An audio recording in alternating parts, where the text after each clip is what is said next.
તારા ઘોડિયાની મહેલમાં બંગલાવાળી મેલડી જેવું ધરામ રમતું હોય અને આ નાના જો એક ઠપકારો ન કરે ને તો તારા ઘોડિયામાં ખોટું પડી જાય.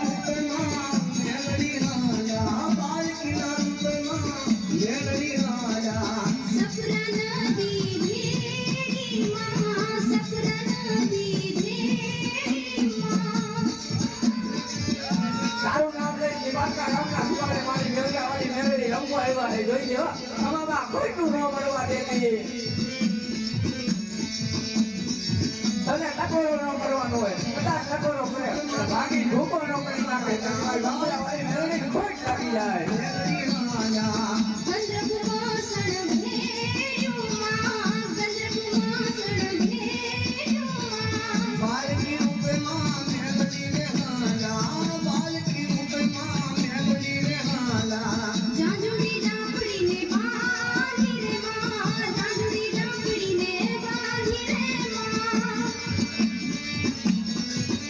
જોઈએ મારી મારકા ગામના સીમાડે લાવી અને ગામડાવાળી મેલડી ખેતરવા ઊભી રહેતી હો.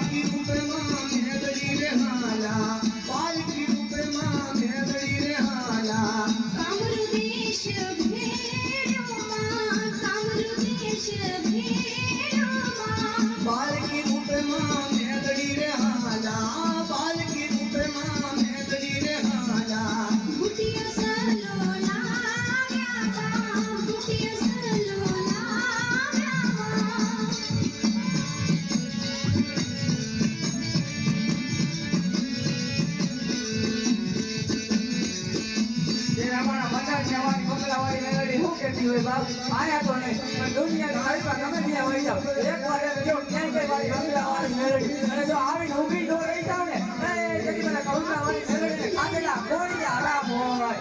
આ મારી સવાલ એકની જતે કાળી નાગણ હા બધા તમારા મંડળ માટે કોઈ અલગ ના ઘા કરે રૂપી ના ઘા કરે અને જો એને ધમકીમાં ચોરી ન દઉં તો અમરિયા દૈત નામ તો લાગ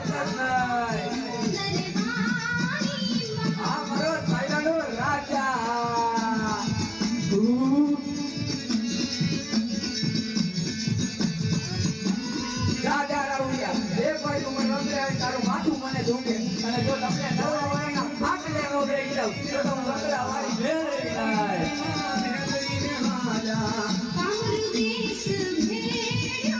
જગતની મારી પર કાકા ઉડી જાય કોડો ઉડી જાય તારો ઉડાવી બંગલા વાળી મેળવી જો હું ને કદી મને મંડળના ખાધેલા કોડિયા મને મેળવીને રાખ હોય.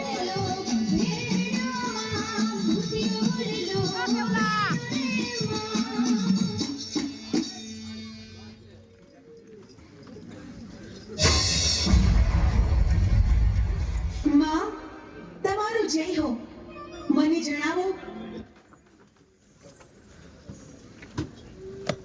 કે મને પ્રગટ કરવાનું કારણ શું? અમારી ગાયના હાડપિંજરમાં ઘૂસી ગયો છે એને ત્યાંથી બહાર કાઢવા માટે જા જા તું તારું કામ સંપન્ન કર. ભલે માં જીવી આજ્ઞા. મને ગાયના કરતામાંથી બહાર કાઢનાર તું કોણ? માડી અમર્ય રાક્ષસ મને પૂછે છે કે મારું નામ શું છે. મારે શું જવાબ આપવો એને માં?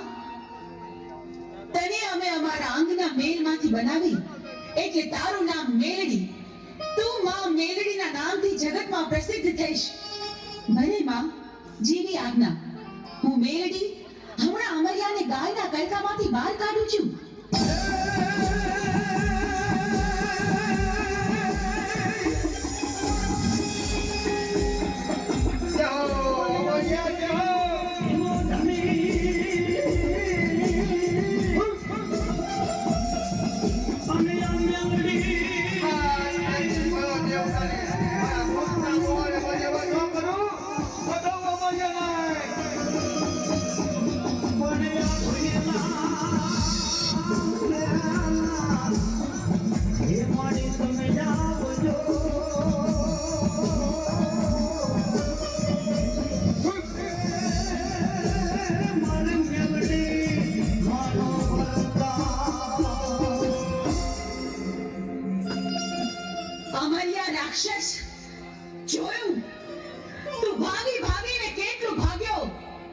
પણ મારાથી બચવું તારા માટે અસંભવ છે.